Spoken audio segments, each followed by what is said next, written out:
Olá pessoal, eu sou Alberto Deliso e hoje vamos falar sobre histórias bem difíceis de a gente acreditar. Conhecemos um número infinito de casos sobre programas de tortura ou controle da mente em países extremamente fechados e ditatoriais. Vemos com muito terror os experimentos não científicos que são conduzidos por nazistas e até mesmo nos horrorizamos quando vemos a China, nos dias de hoje, tendo campos de concentração ou, como chamam, campos de reeducação. Ainda podemos citar a extinta União Soviética, que esterilizava suas espiãs para garantir que não houvesse a distração de ser mãe e para que elas pudessem fazer sexo para obtenção de informações. Mas e quando tais programas são conduzidos não por ditaduras, mas por países que não apenas são democráticos, mas se propõem a inspirar o modelo de liberdade? Hoje vamos falar sobre um projeto ilegal e realizado por ninguém mais, ninguém menos que a própria CIA, o MKUltra. Mais do que analisar a sua história e toda a sua obscuridade, vamos nos debruçar também no ponto paradoxal e complexo, sintetizado pela famosa pergunta do poeta Juvenal: quem vigia os vigilantes? E é claro, se você gosta de pensar nessas questões filosóficas, já se inscreve no canal e já ativa o sininho, porque toda semana tem vídeo novo por aqui. O MKUltra foi um projeto guarda-chuva que abrangia diversos experimentos ilegais em diferentes regiões do planeta, com cobaias tanto voluntárias quanto involuntárias. Ele começou no início dos anos 50 e durou por aproximadamente umas 2 décadas. Muito do que se fala do projeto é bastante especulativo.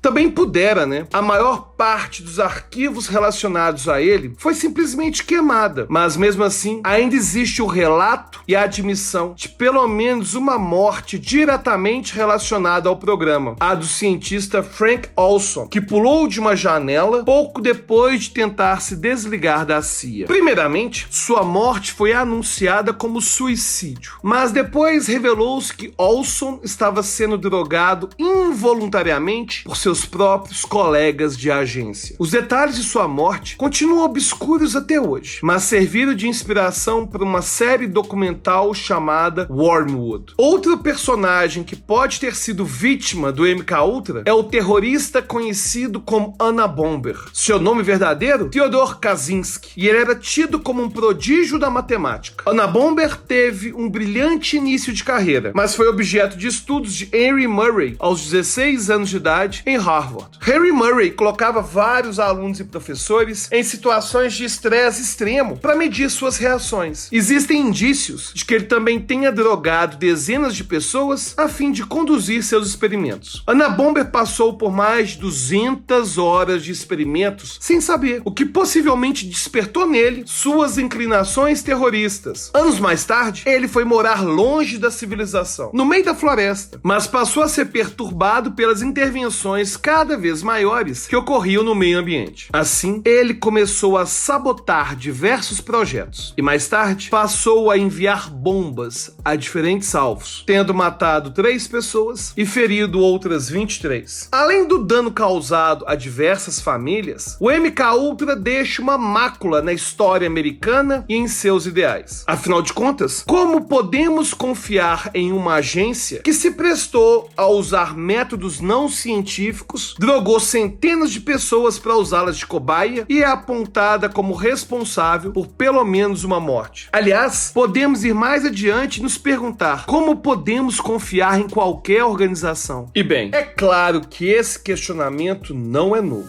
A famosa frase "Quis custodiet post custodes", ou "quem vigia os vigilantes", não veio de um filósofo, como muitos podem pensar. A frase veio, como já mencionado, do poeta romano Décimo Júnior Juvenal e é coberta por muito sarcasmo. Há quem considere Juvenal o primeiro comediante de stand-up. Detalhes da sua vida são muito escassos, mas sabe-se que ele viveu entre o 1º e 2º século depois de Cristo. Seu maior legado são as sátiras, uma coleção de poemas recheados de críticas. Juvenal também registrou muito da vida romana e é autor de diversos ditados e expressões populares, como pão e circo, mente sã e corpo são, e até mesmo a ideia de cisne negro, referindo-se a algo raro. Sua frase sobre os vigilantes vem de uma pequena trama bastante cômica. Cita-se a ideia de alguém que contrata um vigia para impedir que sua própria mulher o traia, mas ela acaba traindo-o com o vigia. Através do humor, Juvenal deixa explícito o paradoxo do poder. Muitos filósofos se debruçaram e ainda se debruçam sobre a questão, e ela é, no fim, o calcanhar de Aquiles de qualquer utopia. Como vamos organizar nossa sociedade? Em uma comunidade, sempre existem pessoas boas e pessoas ruins. Pensamos comumente que é melhor limitar os danos de pessoas ruins, ao mesmo tempo que asseguramos as boas ações dos indivíduos. Por isso, criamos instituições. Mas como garantimos que essas instituições serão compostas por boas pessoas? Mesmo que criemos um comitê para manter essa instituição, ainda teremos a mesma pergunta sobre esse mesmo comitê. Em apelos sobre modelos sociais, muitos afirmam: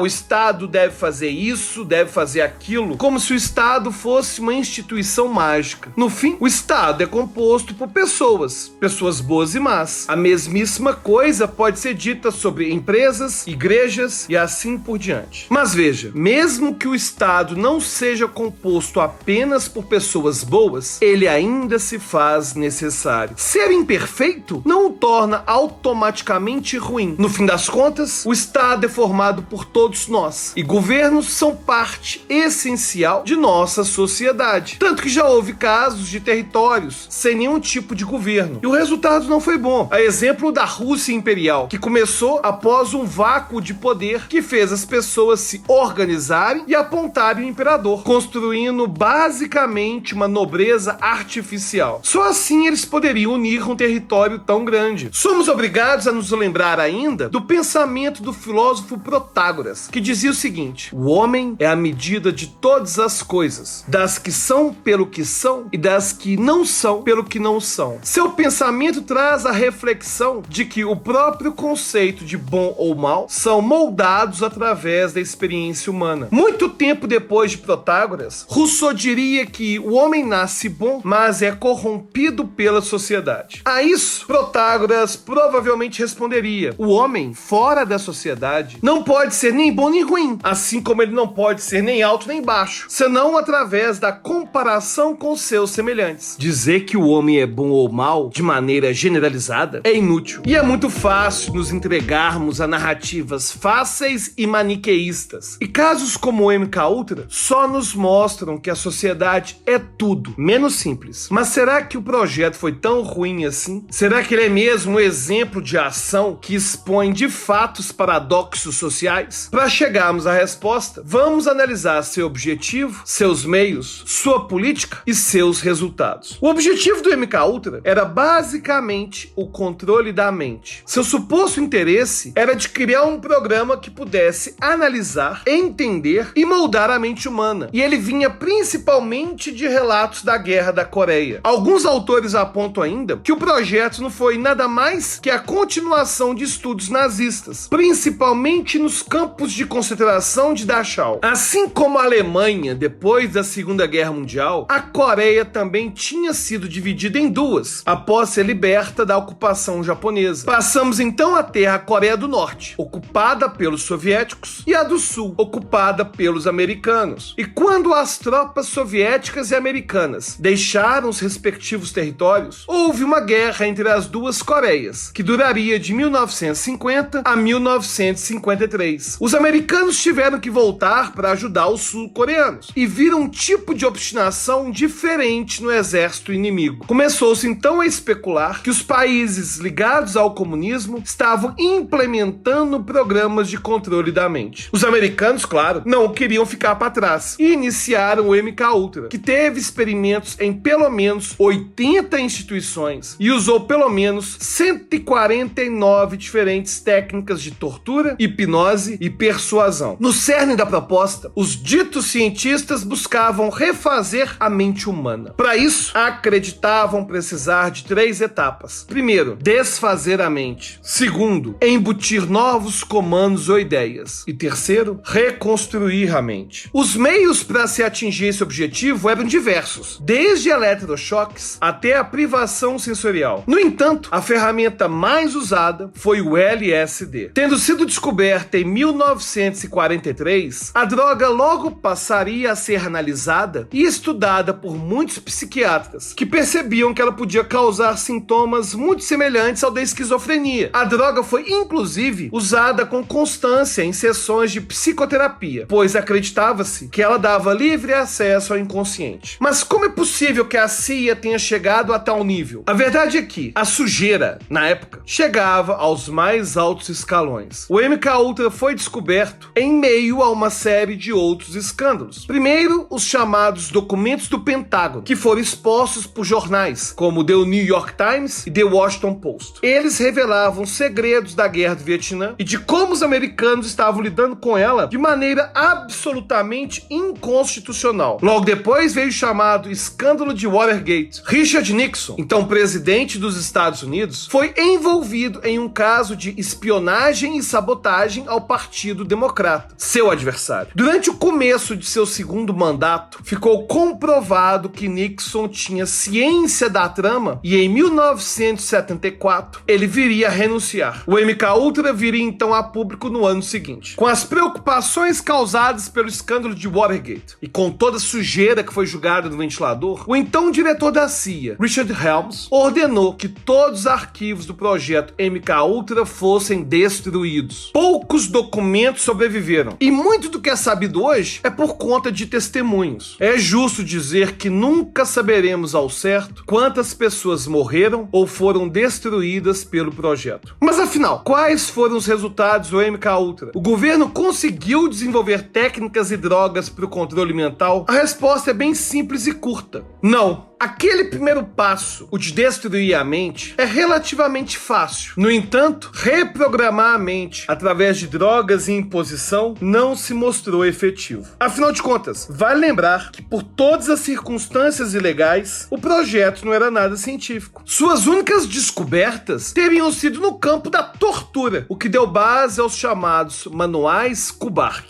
Com tudo isso, temos que admitir, a única maneira que conseguimos tornar a sociedade melhor é através de sua própria consciência. Pois seja no Brasil, na China ou nos Estados Unidos, sempre ficaremos com a pergunta: quem é mesmo que vigia os vigilantes? E aí, você, já conhecia toda essa história sobre o MKUltra? Tem alguma ideia ou sugestão para os próximos vídeos do canal? Então já deixe a sua sugestão e lembre-se, se você gosta de assistir a vídeos como esse, já se inscreva no canal e já ative o sininho, porque toda semana tem vídeo novo por aqui.